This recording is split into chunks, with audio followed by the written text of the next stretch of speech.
Hello guys, good morning. நான் உங்கள் Mohammed. Welcome to AMM trading FFA. நம்ம சேனலை தொடர்ந்து சப்போர்ட் பண்ணுற அனைத்து நல்ல உள்ளவங்களுக்கும் நன்றி. இதே ஆதரவு எப்போ கொடுப்பேன்னு நம்புகிறேன். ஸோ இன்றைக்கி ஃப்ரைடே 8th ஆகஸ்ட்டு. ஸோ அடுத்து மண்டே, டியூஸ்டே இன்னும் 2 நாள் தான் இருக்குது சென்செக்ஸ் எக்ஸ்பைரி. ஸோ சென்செக்ஸை பார்த்துட்டு அதுக்கப்புறம் நிஃப்டிக்கு போகலாம். ஆஸ் யூஸ்வல் வழக்கம் போல் அதுக்கு முன்னாடி குளோபலோட மூமெண்ட்டை பார்த்துட்டு நம்ம மார்க்கெட்டுக்குள்ளே போகலாம். அந்த வகையில் ஃபஸ்ட் ஆஃப் ஆல் நாஸ்டாக்கு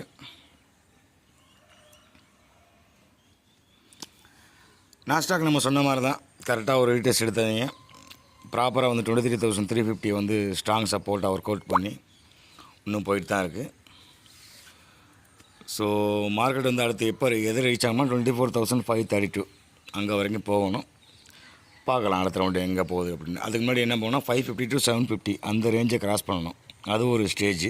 அந்த ஸ்டேஜை கிராஸ் பண்ணால் தான் அடுத்த ரவுண்டு மூவ்மெண்ட் ஆகும் நாஸ்டாக்.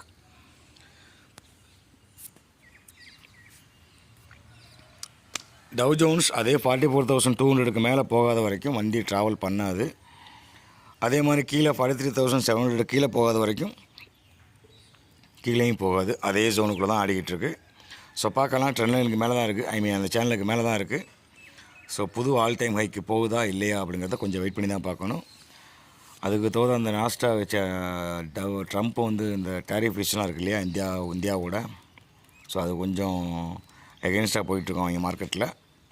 ஸோ பார்க்கலாம் அது எப்படி இருக்குது அப்படின்னு சொல்லிட்டு இன்றைக்கி. கிஃப்ட் நிஃப்டியை பொறுத்தளவுக்கு அதே 450 to 650 அந்த ரேஞ்சு தான் ட்ராவல் பண்ணிக்கிட்டு இருக்காங்க.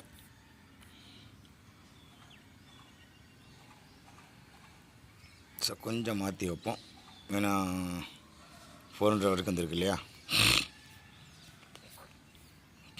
ஓகே. ஸோ 750 தான், சேம் 750 தான். நேற்று நம்ம சொல்லியிருந்தோம். நேற்று டிஸ்கிரிப்ஷன்லேயே டைட்டிலே போட்டிருந்தோம். வாட்ச் 750, 24,750, 650 புட்டு ரெண்டும். அதே மாதிரி 24,000, 24,200 காலையும் போட்டிருந்தோம். அது யார் யார் வாட்ச் பண்ணியும் தெரியல. நிறைய பேர் வாட்ச் பண்ணிங்கன்னா கண்டிப்பாக நம்ம ஊரில் ஒர்க் அவுட் ஆகிருக்கும். ஸோ இன்றைக்கும் அதே ரேஞ்சு தான், அதில் எந்த மாற்றம் இல்லை. 24,000 மேலே 24,750